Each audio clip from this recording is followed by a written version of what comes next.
¿Ya? Alison Montoya. Presente. Silvana Segura. Presente, economista. Buenas tardes. Buenas tardes. Luis Silva. Presente. Buenas tardes. Elías Solís. Buenas tardes, economista, presente. Buenas tardes. ¿Elías? ¿O fue sí, Luis? Elías. Ah, ya, listo. Linda Solórzano. Presente. Buenas tardes. Alison Vera. Presente, economista. Buenas tardes. Ariana Villega. Ariana. Ya. Listo, entonces, ¿alguien que no haya sido nombrado? ¿Alguien que falte? Estamos todos entonces.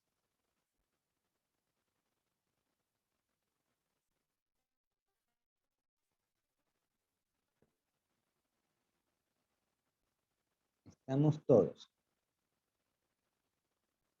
Esto es, me equivoqué de materia. Esto es investigación operativa. Ya.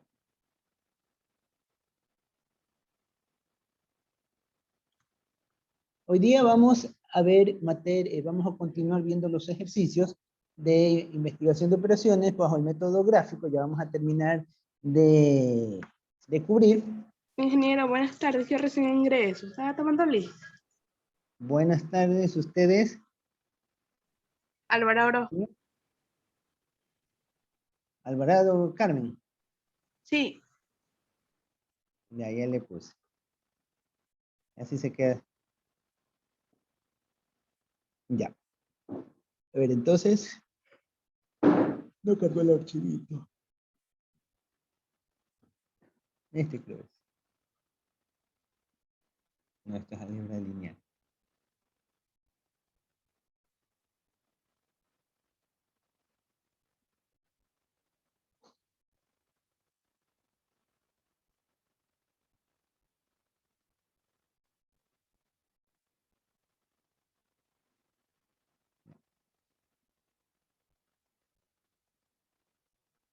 Semana 6.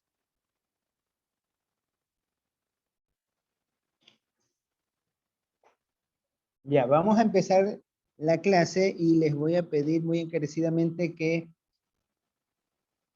pongan todos sus 5 sentidos en lo que vamos a ver ahorita.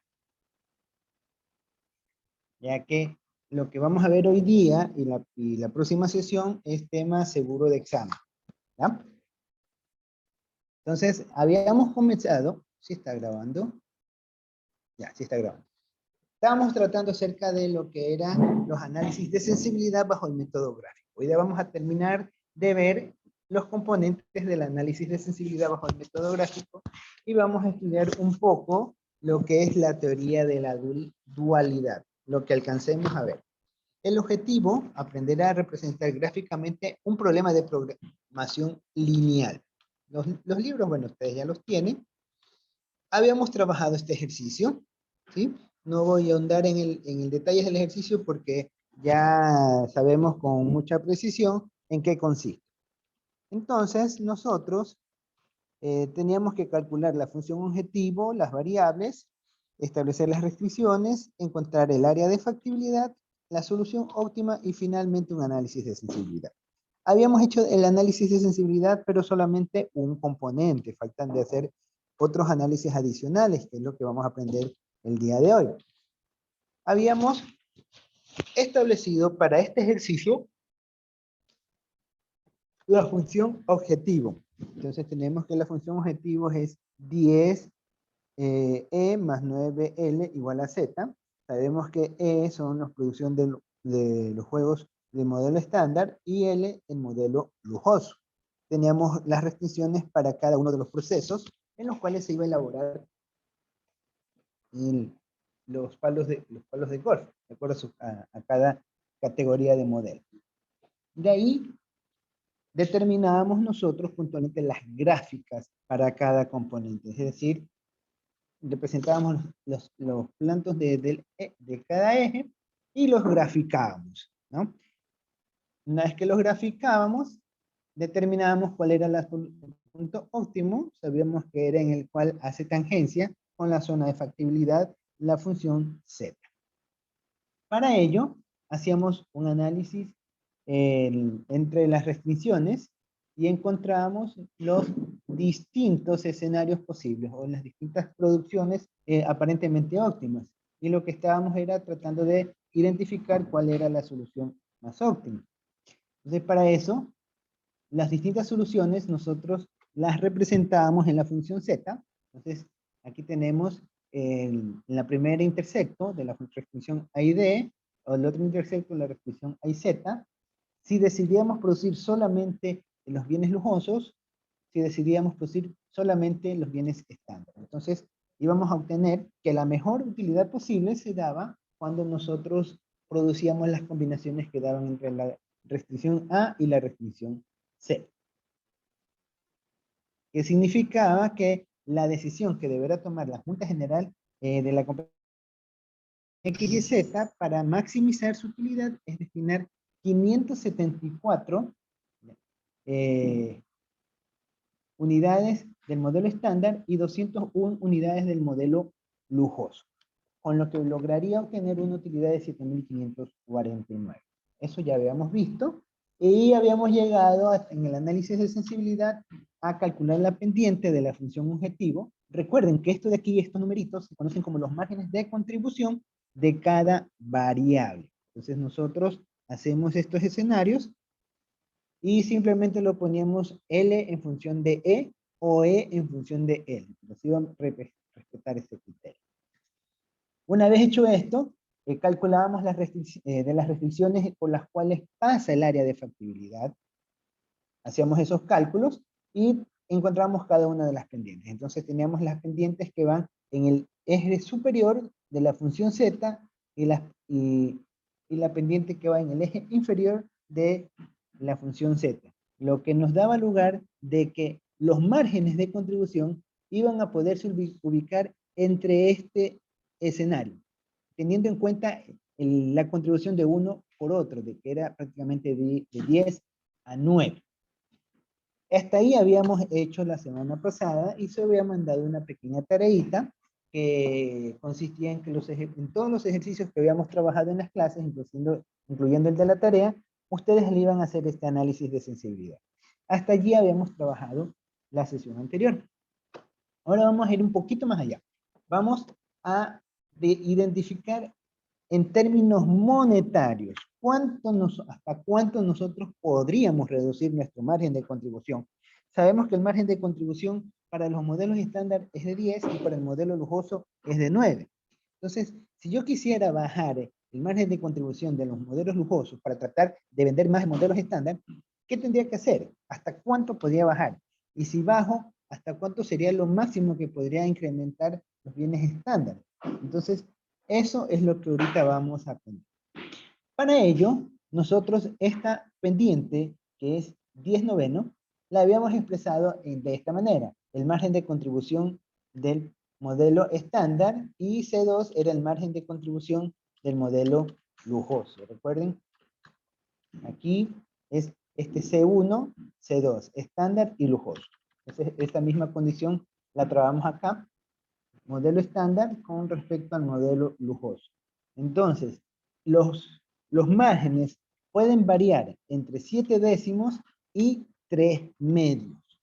Entonces, vamos a ver cómo determinamos este valor, hasta cuánto puede variar. Entonces, lo que hacemos, agarramos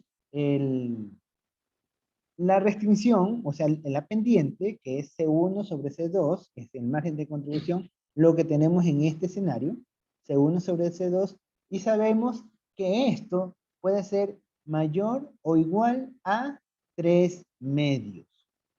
¿Sí? Obviamente porque tenemos que es mayor o igual a 3 medios. Como es negativo, ponemos el signo negativo, ¿no? Y obviamente esta pendiente también está en signo negativo. Entonces aquí lo que hacemos, simplemente despejamos uno de los elementos. Como vamos a decir, el margen C1, queremos saber el rango C1, cuánto es lo que puede tolerarse, entonces dejo al C1 como incógnita y doy el valor del margen de contribución que ya conozco. En este caso es para C2 es 9. Entonces ahí lo que hago es simplemente despejo. ¿Cómo despejo? Este que está dividiendo pasa a multiplicar. Y me queda 9 por 3, 27 medios, dividido para 2, significa que el margen de contribución para el producto 1 puede llegar a tener un valor máximo de 13.5 dólares. O sea, nosotros podríamos incrementar el precio y para aumentar la ganancia hasta considerar un margen de 13.5. Ese es el tope que nosotros podemos incrementar. Si incrementamos por encima de este valor, lo que vamos a tener es, ya entra la ley de rendimientos decrecientes, y en vez de tener una ganancia adicional, podemos tener hasta pérdida. Pero este es el punto óptimo para el límite superior. Ahora, para el límite inferior, tenemos que hacer lo mismo. Aquí nosotros habíamos puesto C1 sobre C2, acá vamos a poner lo mismo, C1 sobre 9, perdón, pero esta vez lo ponemos con el límite superior, que es 7 décimos, es decir, la condición, pero en 7 décimos. Y ahí lo único que hago es despejo, entonces este 9 pasa a multiplicar, 9 por 5, 45, no, 9 por 100 es 63, perdón, 63 décimos, que es equivalente a 6 puntos. Entonces con eso yo ya tengo mi margen en el cual puede desenvolverse el margen de contribución. Yo voy a tener que mi margen de contribución puede variar entre 6.3, o sea, puedo bajarlo hasta 6.3 a mi margen. Menos de eso ya comienzo a tener pérdida. Entonces puedo bajarlo a 6.3 y lo puedo incrementar a 13.5. Entonces, ¿cuánto podemos modificar los márgenes de contribución? Para el caso del margen 1, va a estar en este rango, entre 6.3 y 13.5. ¿Ya? En cambio, para el margen de contribución 2, hacemos la misma situación, ¿no?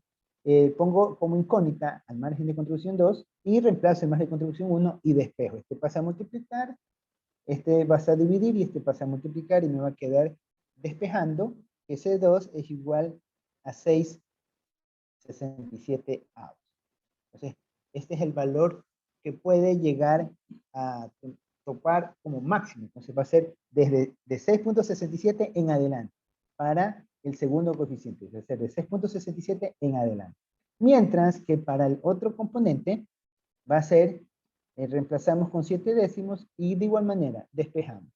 Este C2 pasa a multiplicar, el 7 pasa a dividir y el 10 pasa a multiplicar. Entonces vamos a tener que el margen de contribución 2 tiene que ser menor o igual a 14.29.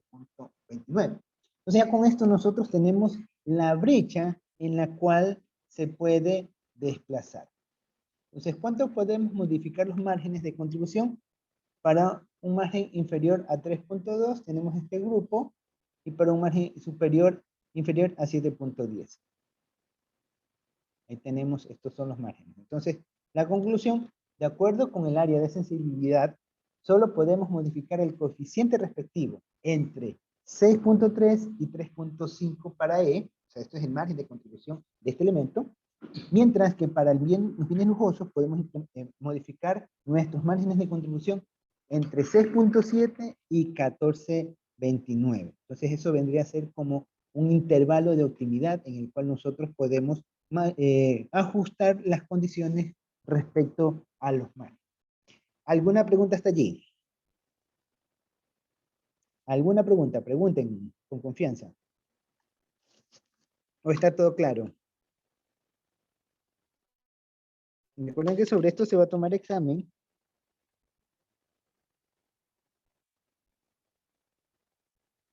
No hay preguntas.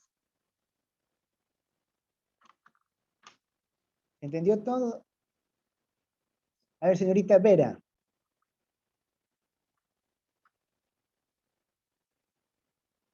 ¿Dónde está la señorita Vera? Sí, dígame. ¿Claro lo que hemos hecho? Sí. ¿Segura? ¿Alguna pregunta? No. Dalia. Dalia, ¿qué nos dice usted? ¿Entendió lo que hemos hecho? Sí, no hay preguntas, sí, economista. No hay preguntas. Melanie, Y no, tampoco. no hay preguntas. ¿Ya? Miren que estoy preguntando. Lisbeth, No, Eco. ya, bueno, entonces vamos a continuar. ¿Qué es lo que hemos nosotros calculado? Toda esta zona en la cual puede desplazarse la curva Z. Recuerden que si sube la curva Z, para un bien, para el otro va a disminuir. ¿Ya? Cambios simultáneos en la función, cambios simultáneos. Ahora vamos a aprender en el análisis de sensibilidad qué ocurre ante cambios simultáneos en alguna de las restricciones. Entonces aquí vamos a tener unas definiciones que tenemos que aprender. A ver, Ginger, ayúdanos con la lectura, por favor. Ya. Cambio simultáneo. Consiste en cambiar ambos coeficientes de la solución óptima. El intervalo de optimidad solo puede ser utilizado para alterar conclusiones con respecto a cambios que se realizan en los coeficientes de la función objetivo. Costos irrelevantes.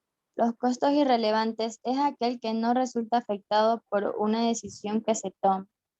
Los costos relevantes es aquel que depende de una decisión adoptada. Ya, correcto, mira, entonces aquí estas definiciones tenemos que manejarlas y vamos a conversar un poquito más acerca de ello. Precio sombra, lee por favor. Precio sombra es el cambio en el valor de la función.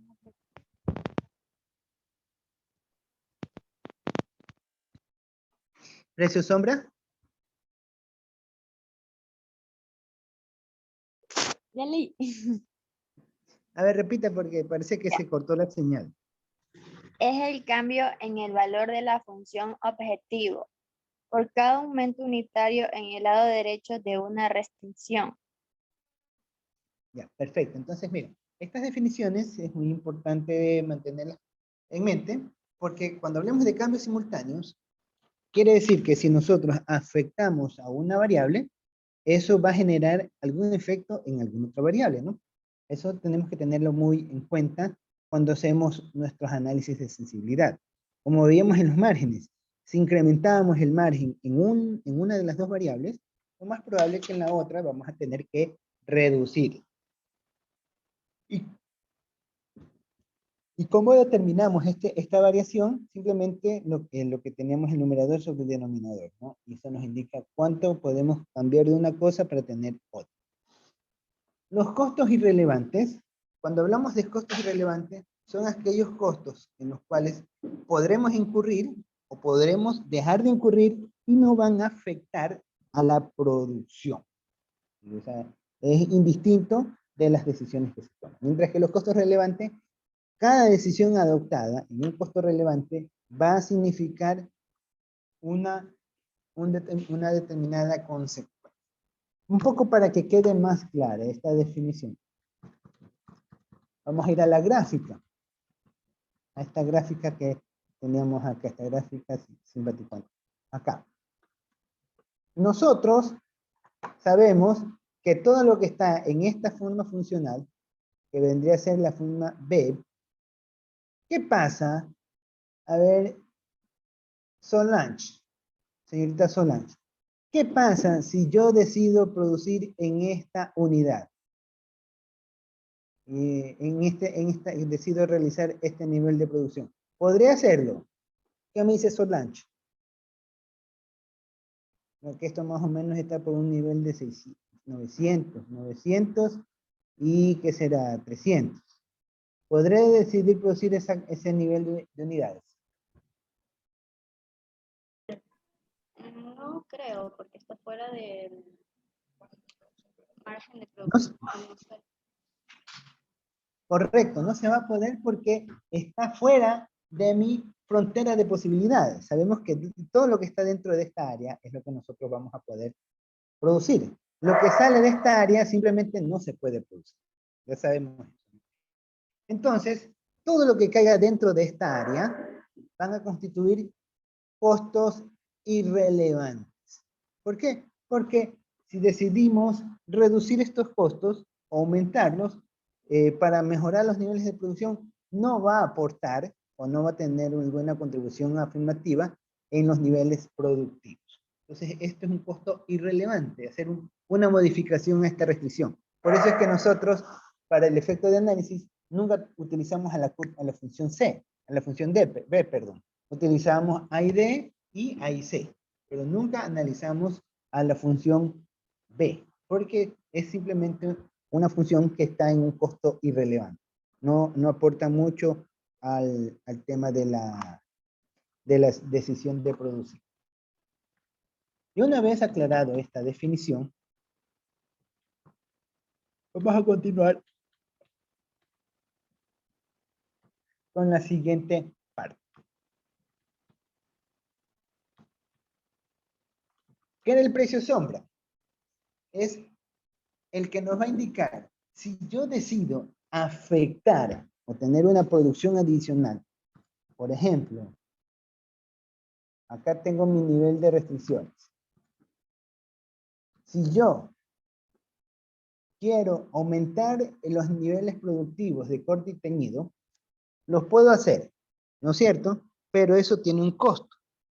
La pregunta que aquí viene, ¿cuánto estaría dispuesto yo a pagar a fin de que se mejore la capacidad productiva del área de costura, o del área de armado, o del área de corte y teñido, o del área de inspección y embalaje?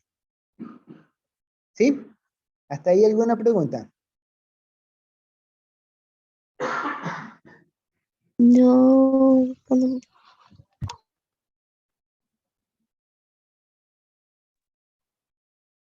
¿No hay preguntas? Bueno, conste que no hay preguntas. Vamos a seguir avanzando.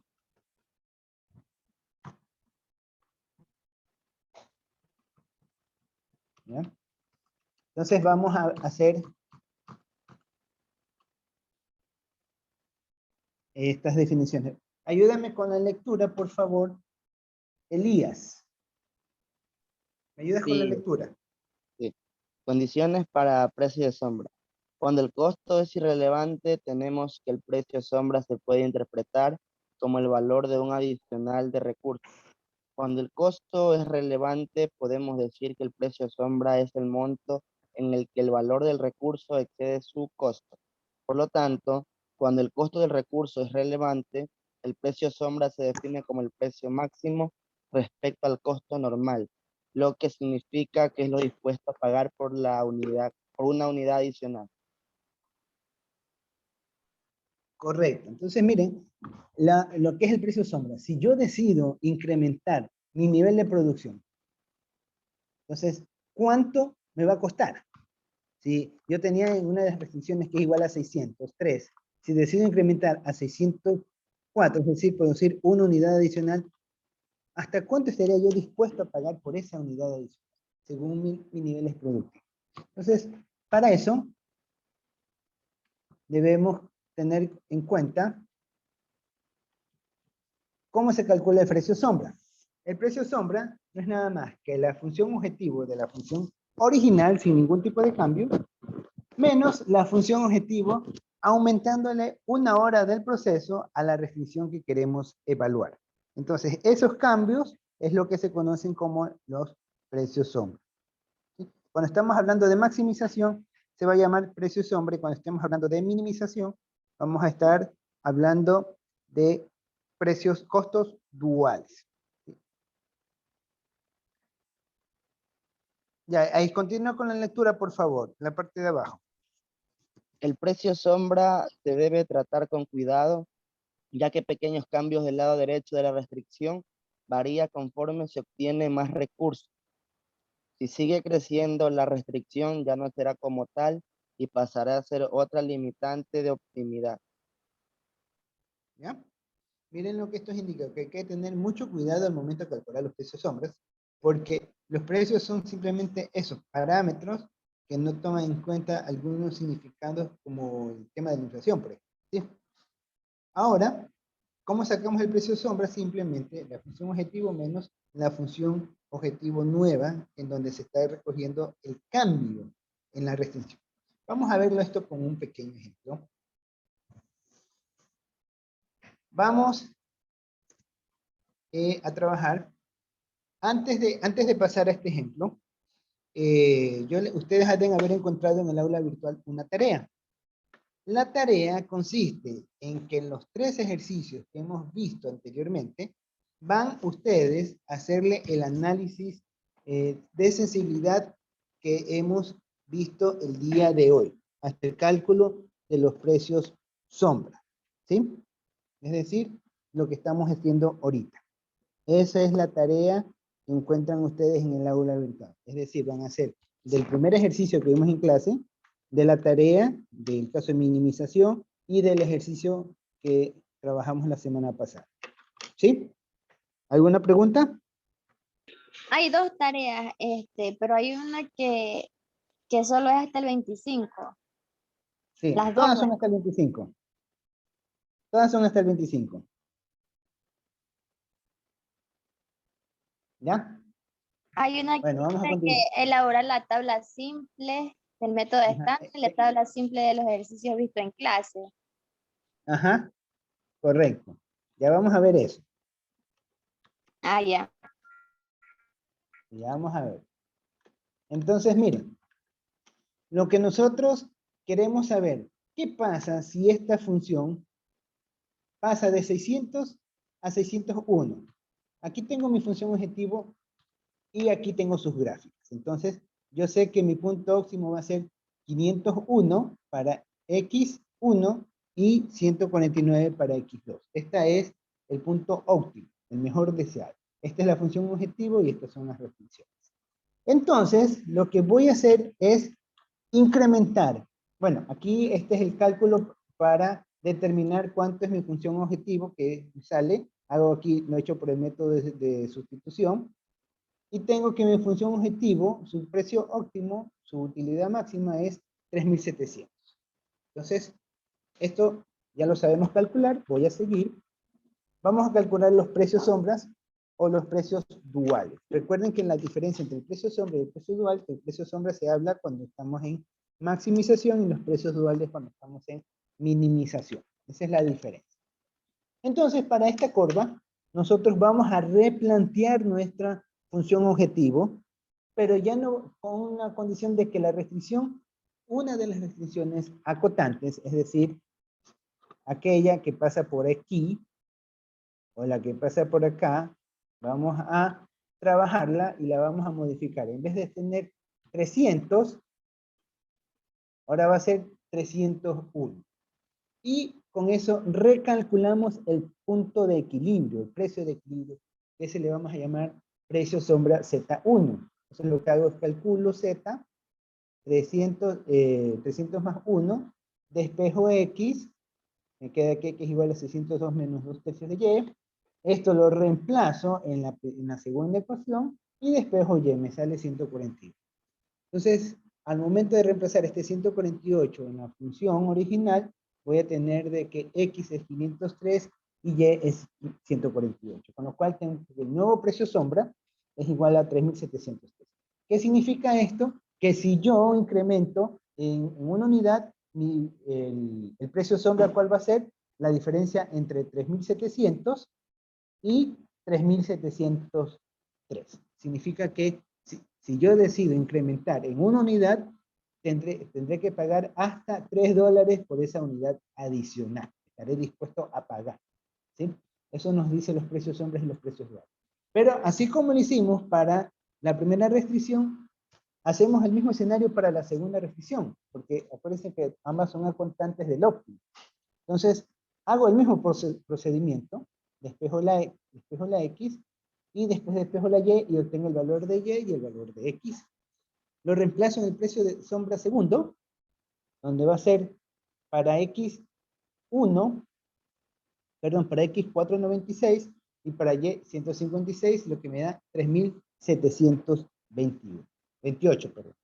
Ahora sí, tengo el precio sombra inicial de la función objetivo, que es 3.700, eso lo resto de 3.703, que es el precio sombra que tuve al incrementar una unidad en el factor productivo, eso me da 3. Por el otro lado, hago lo mismo, pero con el incremento de una unidad en la segunda condición de producción, tengo que Z es igual a 28. ¿Qué significará esto? De que la administración estaría dispuesta a pagar hasta $3 por una unidad adicional de X. Y la administración estaría dispuesta a pagar hasta $28 adicionales por producir una unidad adicional de Y. Entonces, y esto se conoce como los precios duales, ¿sí? Entonces, hasta aquí es donde van a tener que hacer ustedes la tarea del segundo de los ejercicios que hemos visto anteriormente.